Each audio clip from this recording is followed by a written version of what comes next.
Friends, ఈరోజు నేను mango with onion curry చేస్తున్నాను. ముందుగా స్టవ్ వెలిగించి బాండి పెట్టాలి. బాండి పెట్టాక అది హీట్ అయ్యాక అందులో ఆయిల్ వేయాలి. ఆయిల్ వేసాక మనము పోపు దినుసులు వేసి దాంట్లోనే ఎండుమిర్చి కూడా వేసి ఫ్రై చేయాలి. ఫ్రై చేశాక ముందుగా కట్ చేసుకుని ఆనియన్స్ అందులో వేసి కొంచెం ఉప్పు వేసుకోవాలి. ఉప్పు వేసుకుంటే ఆనియన్స్ తొందరగా మగ్గుతాయి. తర్వాత దాంట్లోనే కరివేపాకు, పసుపు వేసి మగ్గనివ్వాలి.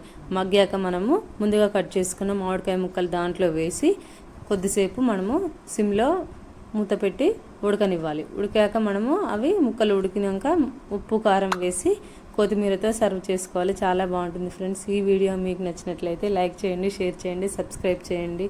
Bye friends.